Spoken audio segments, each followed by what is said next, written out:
Oscar विजेता Denzel Washington जो Hollywood का एक्टर है वो कितना ज़मीन पर है कि सलाम बॉम्बे के टाइम पे ऑस्कर में उसकी एंट्री बराबर नहीं हुई थी। आपको बता दूं हमारे प्लेस जो होते थे मोटे राम और बकरी, एक ज़माने में पॉलिटिकल लीडरों के सब प्राइम मिनिस्टर मैंने पोर्ट्रे किया है, तो उसमें आडवाणी साहब और अटल जी भी आया करते थे और चुपचाप टिकट कटा कर बैठ जाते थे। मीरा नायर से मुलाकात कब हुई? मैं NCPA में टाटा थिएटर में सत्यू साहब का एक प्ले कर रहा था, मोटे राम, जो प्रेमचंद की कहानी पर आधारित है, मोटे राम का सत्याग्रह। वो देखने आई थी। आपको बता दूं हमारे प्लेस जो होते थे मोटे राम और बकरी, एक ज़माने में पॉलिटिकल लीडरों के सब प्राइम मिनिस्टर मैंने पोर्ट्रे किया है, तो उसमें आडवाणी साहब और अटल जी भी आया करते थे और चुपचाप टिकट कटा कर बैठ जाते थे। यहाँ तक कि पृथ्वी थिएटर में भी आए। पृथ्वी थिएटर में बकरी देखने के लिए कौन नहीं आया ये बताइए इंडस्ट्री का। बच्चन साहब with full family front row में बैठे हुए मिलते थे बकरी नाटक में। मोटे राम के समय जब शो ख़त्म हुआ तो मीरा नायर जी बुके लेके हमारे पास आई। बहुत अच्छा किया आपने, मैं आई हूँ आपसे मिलने के लिए, एक रोल के लिए। तो मीरा नायर के साथ उससे पहले भी एक फिल्म की थी मैंने, छोटा सा रोल था सलाम बॉम्बे में। बच्चों का जुवेनियल जो प्रिजन था उसका मैं इंचार्ज था और एक छोटा सा सीक्वेंस करवाया था उन्होंने। इसका मतलब ये हुआ कि मीरा नायर की नज़र बहुत पहले से थी मेरे ऊपर। मैं अपना थिएटर करता था, मेरा बेस था इप्टा के थिएटर करते जाओ, सिंसियरली अपना कैरेक्टराइजेशन करना, जहाँ से मैंने सीखा है। और कुछ RK लक्ष्मण के बाद नई एक्टिंग, कलकत्ते के 10 साल के थिएटर के बाद यहाँ की जो है वही एक जगह है जहाँ एक्टर तराशा जाता है अगर वो चाहे तो। अगर खाली फिल्म करना चाहता है, टेलीविज़न करना चाहता है, तो उसको कुछ नहीं मिलने वाला। जितना उसके पास है उतना ही होगा। उसको और डेवलप करना है, अपने कैरेक्टराइजेशन को एक चोटी तक पहुंचाना है, तो थिएटर करना बहुत ज़रूरी। इतना मैं मैसेज इसी बहाने, आपके बहाने देता हूँ। वहाँ पे मोटे राम जब के पहले ऑलरेडी एक सलाम बॉम्बे कर चुका था, तो मीरा नायर को देखा, अरे वाह, बहुत अच्छे अच्छे लोग आए देखने के लिए मोटे राम, और हाउसफुल चलता था मोटे राम। NCPA में हाउसफुल होना मजाक नहीं है। MS सत्यू सच ए डायरेक्टर, आपको मालूम नहीं शायद सत्यू के बारे में, उनकी दो घंटे की एक फिल्म है, उसमें देखिएगा उस ज़माने से, पुराने ज़माने से वो थिएटर में जितनी बैजंती माला, हेमा मालिनी और जितने भी क्लासिकल प्रोग्राम होते थे उसके सेट डिज़ाइनर सत्यू होते थे। भोपाल में भारत भुवन के डिज़ाइनर जो है सत्यू है। पृथ्वी थिएटर में बनने के बाद एकॉस्टिक्स देखने के लिए सत्यू को बुलाया गया। ये बहुत बड़ी चीज़ है और नॉर्मल रहते हैं, लो प्रोफाइल में रहते हैं। वैसे तो पद्मश्री हैं वो, लेकिन आपको बताऊं कि मुझे जानकर ये चौंक गया मैं कि स्पेसशिप की जब इंटरव्यू होती है तो government of India MS Sathyu को भी जूरी में रखते हैं, जो एक अलग लाइन है। समझ में नहीं आया क्यों, because he is one of the patriots. दूसरी बात है, सत्यू के इस प्ले में जब मीरा लेकर के आई बुके, तो हमने बोलिए एक फिल्म करनी है बाहर। बोले क्या?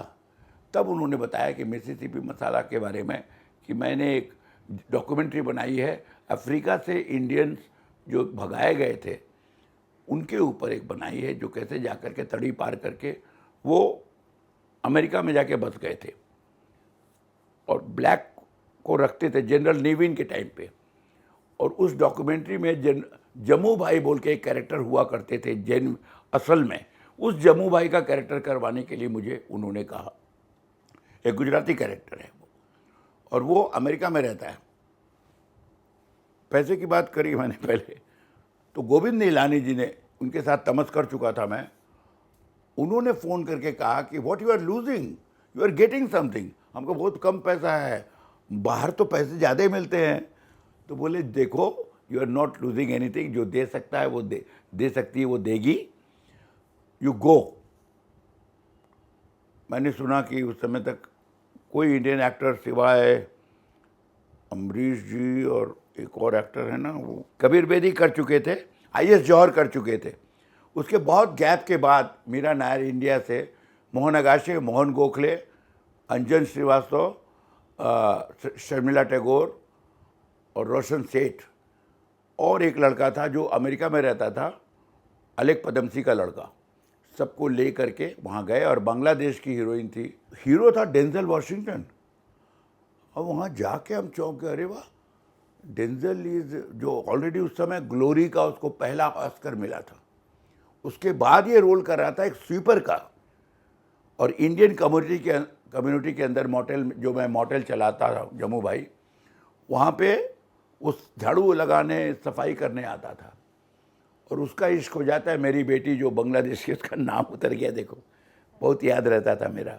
ये कारण ये था जो मैंने सुना वो मैं बता रहा हूँ आपको, कि सलाम बॉम्बे के टाइम पे ऑस्कर में उसकी एंट्री बराबर नहीं हुई थी। मैं जो कैरेक्टर कर रहा था जम्मू भाई का, जम्मू भाई एक्चुअल कैरेक्टर थे जिंदा। वो मिसिसिपी के साउथ में पान का दुकान चलाते थे, कुछ इंडियंस उधर भी थे और कुछ न्यू जर्सी में, मैंने घनी आबादी है इंडियंस की। तो पान का जो कारोबार वो जो है जम्मू भाई ने शुरू किया, क्योंकि जम्मू भाई पहले अफ्रीका में थे और अफ्रीका से माइग्रेट होकर के वहाँ गए थे, क्योंकि यहाँ से भगा दिए गए थे जनरल नेविन के टाइम पे, सब इंडियंस भगा दिए। जितना गेहूँ है, व्हिटिश एंड ब्लैकिश, ये झगड़ा था। अब ये ब्लैकिश था डेंजल वॉशिंगटन, तो इससे मैं दूर रहने की कोशिश कर रहा था। बार बार मॉडल में आए और उसको देखना था सरिता को, सरिता नहीं मिलती थी तो इधर उधर घूमता रहता था। जो भी है, बहुत अच्छा कैरेक्टराइजेशन हुआ, 3 हफ्ते की शूटिंग हुई और एक मेरे लिए रिकॉर्ड हो गया डेंजल के साथ। और ये जानने का मौका मिला कि ऑस्कर विजेता डेंजल वॉशिंगटन जो हॉलीवुड का एक्टर है, वो कितना ज़मीन पर है। सबसे बड़ी बात है, दैट इज़ द रीज़न उसकी एक्टिंग में वो बात मिलेगी आपको, चाहे बलराज जी की बात कर रहा हूँ, चाहे डेंजल वॉशिंगटन की बात कर रहा हूँ। ज़मीन पर रहने से एक्टर जितना फपता है, खुलता है और जितना सुंदर फूल की तरह दिखाई पड़ेगा वो कहीं नहीं। तो वो हम जब वहाँ से जाने लगे तो हमने घूमने जाएंगे, पूछा उसने कि आप क्या इधर अमेरिका देखने या पहली बार आया? हमने पहली बार आया हूँ, मैं ये जगह जाऊँगा, लॉस एंजलिस भी बताया। बोले 1 मिनट, लॉस एंजलिस में मेरी वाइफ है पामेला, उसके नाम से मैं चिट्ठी लिख देता हूँ। लिखा उसने, लेकिन मैं गया हुआ नहीं, क्योंकि मैं ऐसे ही नया था।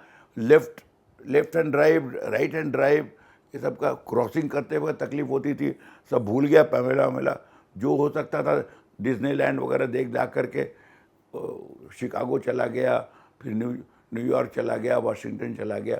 घूमना था 3 हफ्ते के अंदर ही। 3 हफ्ते के बाद 1 हफ्ता और था, छुट्टी नहीं थी बैंक की।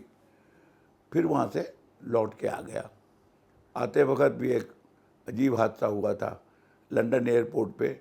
अचानक पता चला वहाँ की इप्टा का शो हमने बुक किया था कलकत्ते में, महाजाति सदन, और वो कैंसिल हो गया। हमने क्यों कैंसिल हो गया भाई?